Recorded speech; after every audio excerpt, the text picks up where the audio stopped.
Hi అండి. నమస్తే. Welcome back to ఇల్లు వంటిల్లు. నేను ఈరోజు మీకు ఎన్నో హెల్త్ బెనిఫిట్స్ ఉన్న రాజ్మాతో కమ్మటి మసాలా గ్రేవీ కర్రీని టేస్టీగా ఎలా ప్రిపేర్ చేయాలో చూపిస్తానండి. రాజ్మాలో ఎక్కువగా ఐరన్, ప్రోటీన్, కాల్షియమే కాదండి ఫైబర్ కంటెంట్ కూడా ఎక్కువగా ఉంటుంది. దీనివలన డైజెషన్ ప్రాబ్లం ఉన్న వాళ్ళకు కూడా చాలా మంచి చేస్తుంది. సో మరి ఇలాంటి రాజ్మాతో రొటీన్గా చేసుకునే కర్రీలా కాకుండా ఒకసారి మసాలా ఇలా పెట్టి కానీ కర్రీ చేశారంటే టేస్ట్ చాలా బాగుంటుందండి. చపాతీలేకే కాదండి వేడివేడి అన్నం లేకిన టేస్ట్ చాలా బాగుంటుంది. మరి రాజ్మా కర్రీని టేస్టీగా ఎలా ప్రిపేర్ చేయాలో చూపించేస్తాను. వీడియోని స్కిప్ చేయకుండా చూడండి. ముందుగా నేను ఇక్కడ ఒక కప్పు రాజ్మాను నైటే నానబెట్టి పెట్టుకున్నానండి. ఇలా నైట్ నానబెట్టుకున్నామనుకోండి రాజ్మా చక్కగా నానిపోతుంది. ఉడకడం కూడా చాలా తొందరగా ఉడికిపోతుందండి. చూసారా చాలా చక్కగా నానిపోయాయి.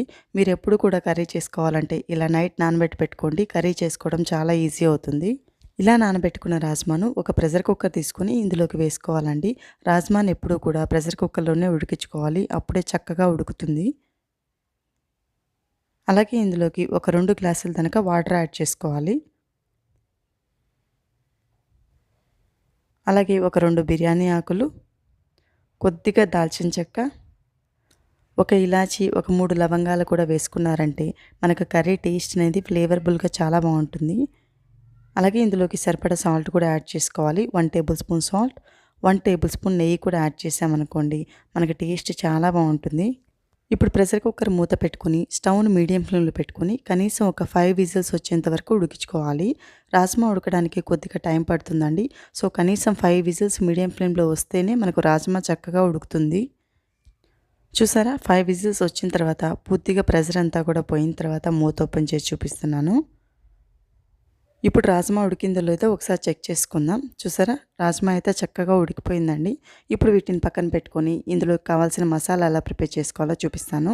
ముందుగా ఒక మిక్సీ జార్ తీసుకొని ఇందులోకి బాగా పండిన టమాటోస్ మీడియం సైజువి ఒక 2 కట్ చేసుకొని యాడ్ చేసుకోవాలి. అలాగే 1 టేబుల్ స్పూన్ అల్లాన్ని ఇలా సన్నగా కట్ చేసుకొని వేసుకోవాలి. ఒక 10 వెల్లుల్లి రెబ్బలు, ఒక 2 పచ్చిమిర్చిని ఇలాగ తుంచుకొని వేసుకోవాలి.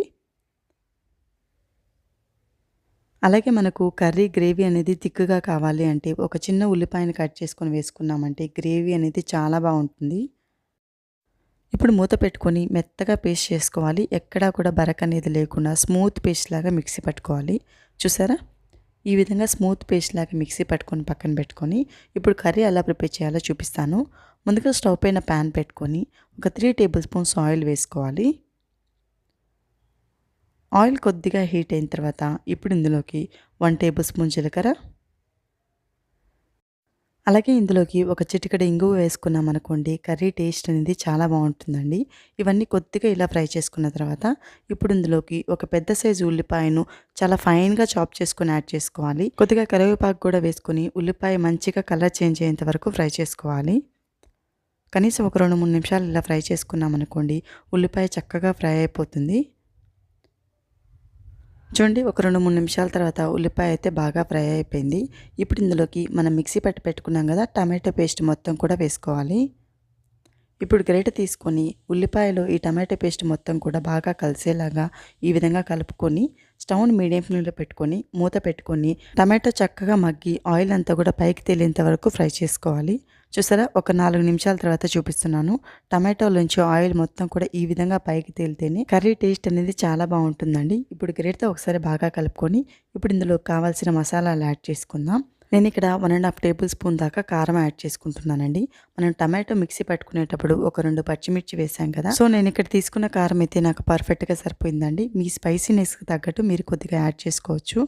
అలాగే 1 టేబుల్ స్పూన్ ధనియా పౌడర్, 1/2 టేబుల్ స్పూన్ వేయించిన జీలకర్ర పొడి, 1/2 టేబుల్ స్పూన్ పసుపు కూడా వేసుకొని ఈ మసాలాలన్నీ కూడా కనీసం ఒక 2 నిమిషాల పాటు ఇలా కలుపుకుంటూనే ఫ్రై చేసుకోవాలి. అప్పుడే ఇందులో ఉన్న పచ్చివాసన అంతా కూడా పోయి కర్రీ టేస్ట్ అనేది సూపర్గా ఉంటుంది. ఒక 2 నిమిషాలు ఇలా ఫ్రై చేసుకున్న తర్వాత చూడండి ఇందులోంచి ఆయిల్ మొత్తం కూడా ఈ విధంగా పైకి తేలుతుంది. ఇప్పుడు ఇందులోకి మనం ఉడికించి పెట్టుకున్నాం కదా రాజ్మా మొత్తం కూడా వాటర్తో సహా వేసుకొని గరిటెతో ఈ విధంగా బాగా కలుపుకోవాలి. ఇలా కలుపుకొని ఒకసారి టేస్ట్ చెక్ చేసుకోవాలండి. ఈ స్టేజ్లో ఉన్నప్పుడు కారం కానీ ఉప్పు కానీ మనకు సరిపోకపోతే కొద్దిగా యాడ్ చేసుకోవచ్చు. నాకైతే కొద్దిగా సాల్ట్ తక్కువైందండి. సో నేను ఇక్కడ 1/2 టేబుల్ స్పూన్ దాకా సాల్ట్ యాడ్ చేసుకున్నాను. కారం అయితే పర్ఫెక్ట్గా సరిపోయింది. ఇప్పుడు మూత పెట్టుకొని స్టవ్ను మీడియం ఫ్లేమ్లో పెట్టుకొని మధ్య మధ్యలో ఇలా ఓపెన్ చేసుకుని అడుగు మాడకుండా గరిటెతో ఈ విధంగా బాగా కలుపుకుంటూ ఉడికించుకోవాలి. కర్రీలోంచి ఆయిల్ మొత్తం కూడా పైకి తేలేంత వరకు ఉడికించుకోవాలండి. చూసారా? ఆయిల్ మొత్తం కూడా ఈ విధంగా పైకి తేలిందంటే మనకు కర్రీ అనేది పర్ఫెక్ట్‌గా రెడీ అయిపోయినట్టు. చూడండి కర్రీ కన్సిస్టెన్సీ అనేది ఇక నేను చూపిస్తున్నాను కదా! ఈ విధంగా ఉంటేనే చపాతీలకైనా, వేడి వేడి అన్నంలోకైనా కాంబినేషన్ సూపర్‌గా ఉంటుందండి. లాస్ట్‌లో కర్రీ పైన కొద్దిగా కస్తూరి మేతి, సన్నగా కట్ చేసి పెట్టుకున్న కొత్తిమీరతో గార్నిష్ చేసుకున్నామంటే కమ్మటి రాజ్మా మసాలా గ్రేవీ కర్రీ అయితే రెడీ అయిపోయిందండి. టేస్ట్ అయితే చాలా బావుంటుందండి. నేను చెప్పిన ఈ ప్రాసెస్ ఫాలో అయ్యి కర్రీ చేశారంటే మీ ఇంట్లో వాళ్ళందరికీ కూడా ఫేవరెట్ కర్రీ అయిపోతుందండి. అంతేకాదండి హెల్త్‌కి కూడా చాలా మంచిది. మరి ఈ వీడియో నచ్చినట్లయితే మీరు కూడా తప్పకుండా ట్రై చేసి మీకు ఎలా కుదిరిందో కామెంట్ చేయడం మాత్రం మర్చిపోవద్దండి.